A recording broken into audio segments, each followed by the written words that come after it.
स्वागत है आपका एग्ज़ाम एनालिसिस में। इस वीडियो में डिस्कस करेंगे इंग्लिश के पेपर एनालिसिस और इंग्लिश सब्जेक्ट की फर्स्ट ग्रेड की जो कट ऑफ है उसके बारे में, ताकि आप लोगों के मन में जो संशय हैं और जो दुविधा है वो दूर की जा सके।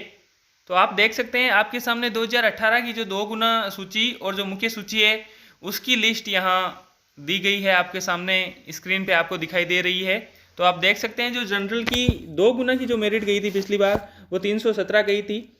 ईडब्ल्यूएस की 2 गुना की 295 गई थी। एससी की 264 गई थी। एसटी की 236 गई थी। ओबीसी की 306 गई थी और एमबीसी की 266 गई थी। और जो मुख्य सूची है वो देख सकते हैं जनरल की 330, ईडब्ल्यूएस की 313, एससी की 276, एसटी की 249, ओबीसी की 322 और एमबीसी की 278। तो आप देख सकते हैं कि जो 2 गुना सूची है और जो मुख्य सूची है उसमें लगभग 10 से 15 अंकों का फर्क आ रहा है। यहाँ पे किसी में 12-13 का आ रहा है, किसी में 10 आ रहा है, किसी में मैक्सिमम 15 का आ रहा है।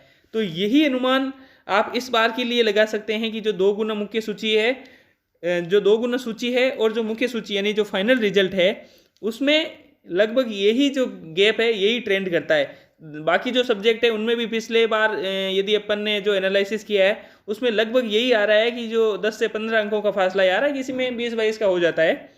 तो आप यहाँ देख सकते हैं कि जो पिछले बार 2018 का जो इंग्लिश का पेपर आया था और इस बार जो इंग्लिश का पेपर आया है उसकी अपन अब तुलना करेंगे। दोनों पेपर के लेवल में कोई बहुत ज़्यादा डिफरेंस नहीं है।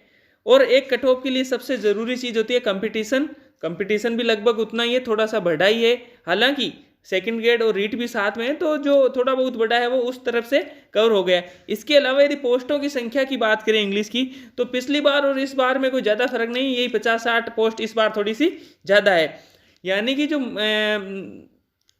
कंपटीशन, पदों की संख्या और जो पेपर का लेवल है तीनों ही लगभग वही है जो 2018 की भर्ती, जो 2020 में जिसके पेपर हुए थे उस भर्ती का सिस्टम था। तो अपन यदि मेरिट की कैलकुलेशन करें तो हम देख सकते हैं कि जो 2 गुना सूची है और जो मुख्य सूची है इन सूचियों के आसपास ही कट ऑफ जाने के आसार है इस बार 2022 के भी। यानी कि 2 गुना जो मुख्य सूची है वो पिछले बार की 2 गुना की जो मुख्य सूची है उससे आप +-5 कर सकते हो। और जो मुख्य सूची है ये तो आप कंफर्म मान लीजिए इससे ज़्यादा नहीं जाएगी मेरिट। हाँ, आप इससे -5 लेकर इससे ले जो मुख्य सूची है इससे -5 तक कम कर सकते हो आप जरूर।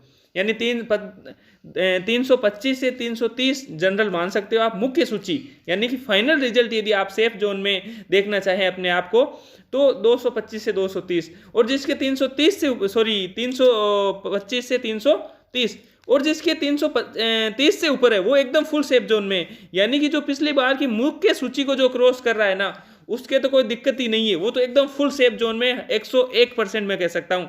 हाँ, जो मेरिट रहने के आसार है वो है पिछली बार की जो मुख्य सूची थी उससे आप 5 नंबर माइनस कर लीजिए, उनके बीच में कहीं रह सकती है। क्योंकि यदि मैं ये कह दूं कि 330 ही रहेगी, 325 ही रहेगी, 328 ही रहेगी तो ये एक थोड़ी सी बेईमानी होगी।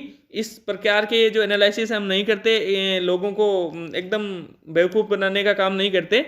आप एक रेशियो लेकर चलते हैं, एक अनुपात के रूप में अपन इनको देख सकते हैं, एक गैप के रूप में देख सकते हैं कि इनके बीच कहीं रह सकती है। एग्जैक्टली किसी को नहीं पता है भविष्य के अर्थ में क्या है, किसी को नहीं पता है। अपने कितने मार्क्स आ रहे हैं ये भी अपने को नहीं पता है। अपने आंसर की देखी उसके अनुसार अपन एक मोटा मोटी आइडिया लगा सकते हैं कि इतने मार्क्स अपने आ रहे हैं। अब रही बात जो इस कट ऑफ से बाहर हो रहे हैं, जिनके पिछली बार की जो 2 गुना की कट ऑफ है उससे भी नंबर कम आ रहे हैं, उनके लिए गोल्डन अपॉर्चुनिटी अभी भी है। सेकंड ग्रेड में और रीट में इंग्लिश की अच्छी खासी पोस्टें हैं। तो आप लोग जो तैयारी अपनी है उसको जारी रखें। आपने सब्जेक्ट से तैयारी की है वही सब्जेक्ट उसमें आना है अब। और इंग्लिश की तो इतनी ज़्यादा पोस्टें आ रही है कि आपको कोई दिक्कत ही नहीं होगी रीट में।